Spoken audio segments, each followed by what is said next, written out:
నమస్తే, welcome to Leo. Posani Krishnamurali గతంలో వైసీపీలో ఉన్నప్పుడు పచ్చి బూతులతో విరగబడ్డం మనం చూసాం.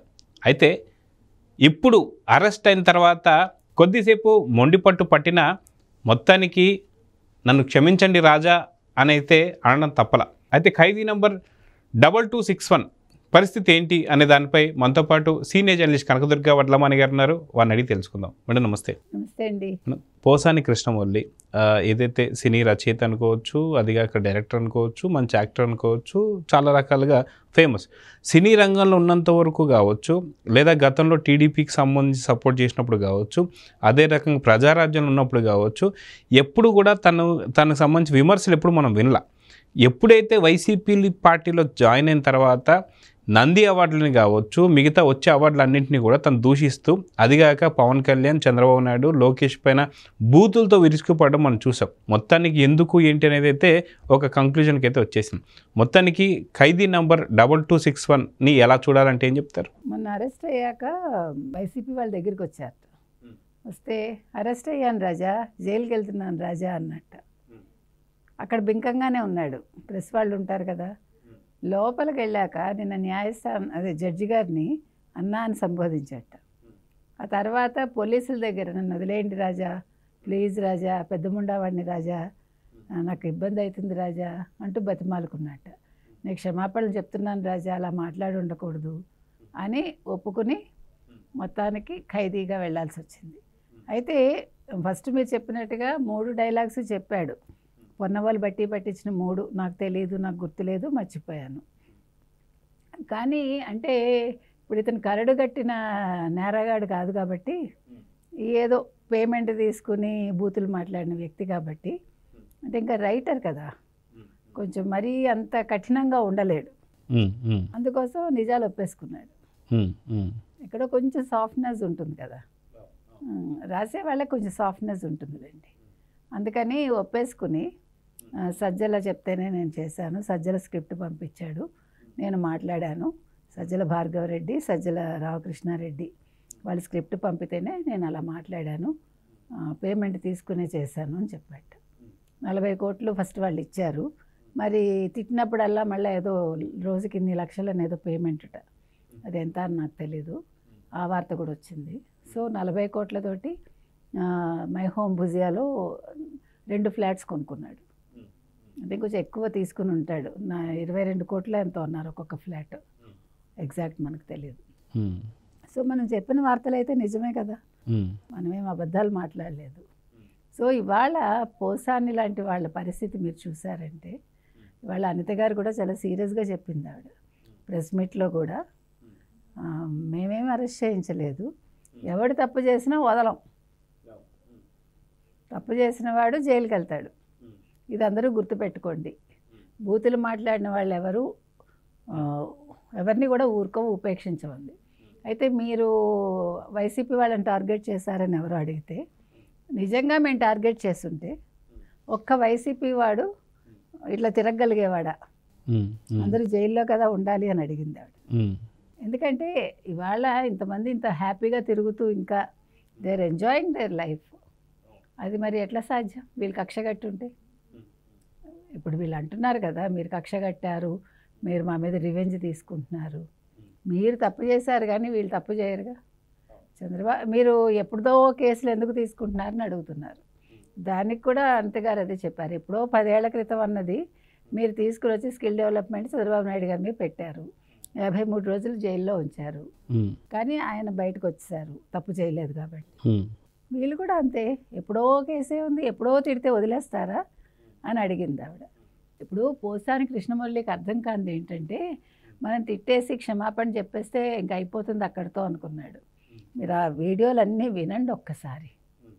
మీకు రక్తం మరిగిపోకపోతే నన్ను అడగండి. మీకు సంబంధం లేదు, మీకు చంద్రబాబు నాయుడుతో సంబంధం లేదు, మీకు భువనేశ్వర్ గారితో సంబంధం లేదు, పవన్ కళ్యాణ్తో సంబంధం లేదు, వారి భార్య గురించి మీకు తెలియదు, వారి పిల్లల గురించి మీకు తెలియదు, లోకేష్ గురించి మీకు తెలియదు. కానీ ఆ వీడియోలు విన్నాక మీకు ఆవేశం వస్తుందా రాదా?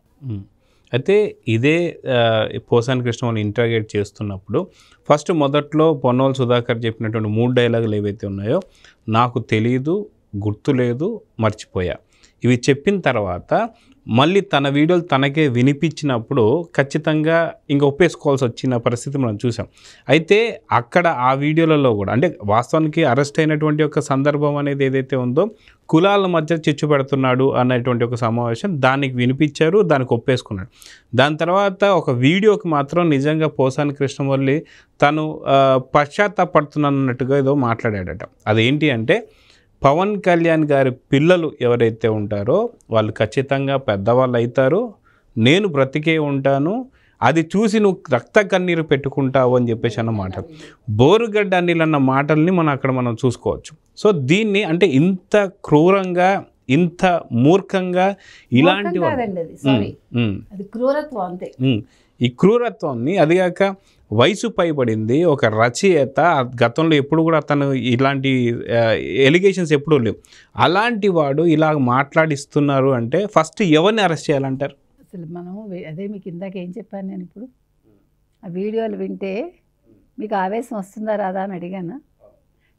సిగ్గు లేదండి. ఇప్పుడు మీరు అంటున్నారు ఇలాంటి ఎలిగేషన్స్ ఎప్పుడు వినలేదని. ఇప్పుడు నన్ను చాలామంది తిట్టుకుంటారేమో నాకు తెలీదు, నేను చాలామంది రైటర్స్ దగ్గర బూతులు విన్నాను. అంటే మేము ఆడవాళ్ళమైనా కూడా కథకు కూర్చుంటాం, మేము సీరియల్స్కి వాటికి కథకి సినిమా వాళ్ళని పిలుస్తాం. మహా సినిమా వాళ్ళే బూతులు మాట్లాడతారు. వీళ్ళందరూ కూడా కథ చెప్పేటప్పుడు బూతులే మాట్లాడతారు. మామూలుగా మాట్లాడేటప్పుడు కూడా పోసాని కృష్ణమురళి బూతులు మాట్లాడతాడు, నాకు పర్సనల్ ఎక్స్పీరియన్స్ అది. కాబట్టి వీళ్ళెవ్వరు అంటే గొప్పవాళ్ళు ఏం కాదు ఆ విషయాలు. మీకు ఇండస్ట్రీలో బూతులు మాట్లాడకుండా ఎవరూ ఉండరు. నేను జర్నలిజంలోకి వచ్చిన కొత్తలో సినిమా వాళ్ళని ఒక అంశం మీద నేను ఇంటర్వ్యూ చేయాల్సి వచ్చింది.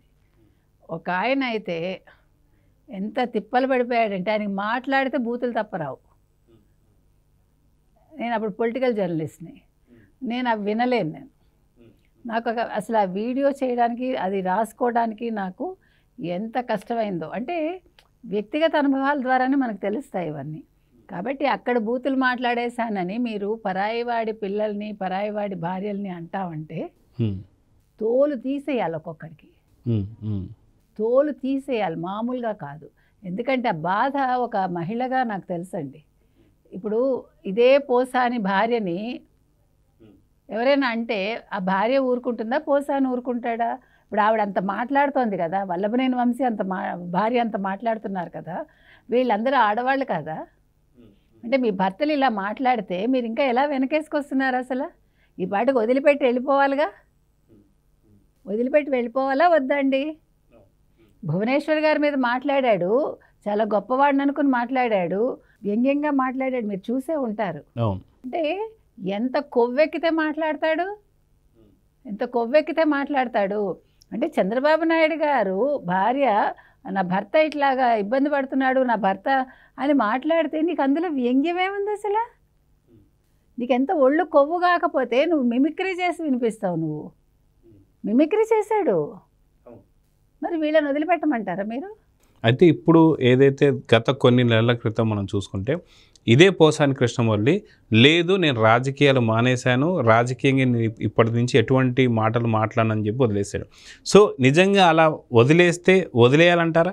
వదిలేస్తే వదిలేసుకుంటాయండి. ఏదైనా ఒకసారి పట్టుకున్నా వదిలిపెట్టిపోతాయా? దరిద్రాలు వదిలిపెట్టిపోతాయా? దరిద్రాలు వదిలిపెట్టిపోతాయా? జగన్ అనే దరిద్రాన్ని మీరు పట్టుకున్నారు, జీవితకాలం అనుభవించండి మీరందరూ. మీరు జగన్ అనే దరిద్రాన్ని పట్టుకున్నాక మీ జీవితాలు ఇలాగే ఉంటాయి. మీకు అది ముందుండాలి జ్ఞానం. నేను ఇంత బతికి ఇంటి వెనకాల చచ్చాడని మీరు ఇంత బతికి ఈరోజు జైలు వచ్చి లెక్క పెడుతున్నారు. ఎవరి కోసం? జగన్మోహన్ రెడ్డి కోసమేగా.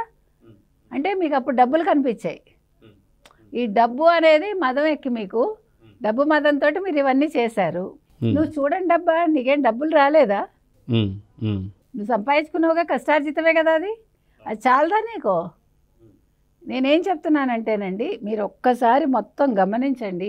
వైసీపీలో ఎవరైతే ఇలా మాట్లాడారో, జగన్మోహన్ రెడ్డిని ఎవడైతే నమ్ముకున్నాడో వాళ్ళందరి గతి ఇదే, నో ఎక్సెప్షన్. అయితే ఇది రెడ్ బుక్ రాజ్యాంగం అనుకోవచ్చు అంటారా? ఏమండి రెడ్ బుక్ రాజ్యాంగం ఎందుకు అవుతుందండి? అసలు రెడ్ బుక్ అనేది చిత్రగుప్తుడి చిట్టా, అది మీకు అర్థమైందా? రెడ్ బుక్ అనేది చిత్రగుప్తుడి చిట్టా. అందులో తప్పు చేసిన వాడి పేర్లు ఉంటాయి. శిక్షలు లోకేష్ వెయ్యరు, శిక్షలు ప్రజలు వేశారు ఆల్రెడీ, నెక్స్ట్ న్యాయస్థానాలు వేస్తాయి. అంతేగాని లోకేష్కి సంబంధం లేదు. ఇది అసలు రెడ్ బుక్ రాజ్యాంగం అనేది లేదు, మీకు భారత రాజ్యాంగమే ఉంటుంది ఎక్కడైనా. కాబట్టి ఇవాళ పోసాని కృష్ణమురళి నవంబర్లో ఫస్ట్ ఏం మాట్లాడాడు ఒక యూట్యూబ్కి ఇచ్చిన ఇంటర్వ్యూలో, నేను మాట్లాడింది తప్పు కాదు, నేను కరెక్ట్గానే మాట్లాడాను, మీరేం చేసుకుంటారో చేసుకోండి, నన్ను అరెస్ట్ చేస్తారా చేసుకోండి అన్నాడు. 3 రోజుల తర్వాత ఏమన్నాడు, నేను మాట్లాడింది తప్పే, నేను అలా మాట్లాడి ఉండకూడదు, నన్ను క్షమించండి, నేను ఇంకా రాజకీయాల జోలికి వెళ్ళను, రాజకీయాలు మాట్లాడను, నేను ఏ పార్టీతో ఇంకా లేని వాళ్ళ నుంచి, నేను చిత్ర పరిశ్రమలో నేను కొనసాగుతాను, నా వృత్తిలో నేను కొనసాగుతాను అన్నాడు. కానీ అది పోదు కదా. ఇప్పుడు మీకు పెద్దవాళ్ళు చెప్పారా లేదా, వాగ్భూషణం సుభూషణం, మాట అనేది మంచి ఆభరణం లాగా ఉండాలి. అంతేగాని నాకు నోరుంది కదా పడిపోతానంటే అందుకు ప్రతిఫలం అనుభవించి తీరాలి. అందుకే మాట జారితే తీసుకోలేము. పెద్దవాళ్ళు ఊరికే చెప్పలే, అన్ని అనుభవంతో చెప్పారు. కాబట్టి నేను వదిలిచ్చేసుకున్నాను, ఇంక నన్ను పట్టుకోకండి అంటే అది పోలీసులమ్మా, ఎందుకు పట్టుకోరు? అయితే ఇప్పుడు ఇవే కాకుండా పైన ఇంకొక 3 నుంచి 4 కేసులు కూడా పడబోతున్నాయి. దాని మీద ఇప్పుడు అనంతపూర్కి సంబంధించినటువంటి ఇంకో కేసు కూడా రాబోతుందని చెప్పేసి తెలుస్తుంది. మొత్తానికి ఈ మధ్య కాలంలో కావచ్చు, లేదంటే ఇక పైన ఎంతకాలం వరకు జైల్లో ఉండే అవకాశం ఉందంటే ఏం చెప్తారు? ఇప్పుడు అందరూ ఏమంటున్నారంటే ఎవరెవరు పెట్టదలుచుకున్నారో మొత్తం కేసులు పెట్టండి అంటున్నారు. ఇప్పుడు 14+3 17 కేసులు. నిన్న ఏడ్చాడు కదా పొన్నవోలు గారు, నేను ఒక కేసు ఇలా పెట్టారు నా జైలుకి వెళ్ళేలోపు, ఒక న్యాయస్థానానికి వెళ్ళి బెయిల్ తెచ్చేలోపు ఇంకో ఊర్లో ఎక్కడో వేస్తున్నారు, ఇతను అక్కడికి పరిగెట్టాలి, నేను కూడా అక్కడికి పరిగెట్టాలి, ఇంకా అక్కడ కంప్లీట్ అయ్యేలోపు ఇంకొక చోట వేస్తున్నారు, ఇక్కడ బెయిల్ వచ్చింది అనేలోపు, కాబట్టి మమ్మల్ని రాష్ట్రం అంతా తిప్పుతున్నారు అని ఏడ్చాడు. ఈ రాష్ట్రం అంతా తిప్పడం ఎవరు నేర్పించారు? వైసీపీ. అవును. So you have to face it. So you have to face it. దీనికి ఎవడేం చేయలేడు కదా. ఇప్పుడు నీవు నేర్పిన విద్యయే నీరజాక్ష. వైసీపీలో జగన్మోహన్ రెడ్డి ఏదైతే నేర్పించాడో, సజ్జల ఐపాక్ టీం ఏదైతే నేర్పించిందో, సజ్జల ఐపాక్ టీం ఏదైతే మాట్లాడమందో అవన్నీ కూడా వీళ్ళు చేశారు. ఇవాళ అందుకు ఫలితం అనుభవించి తీరాలి. మీరు ఎప్పుడో శిక్షలు ఉండవండి, మీరు చచ్చిపోయాక చిత్రగుప్తుడు వేసే శిక్ష వేరు, యమధర్మరాజు వేసే శిక్ష వేరు.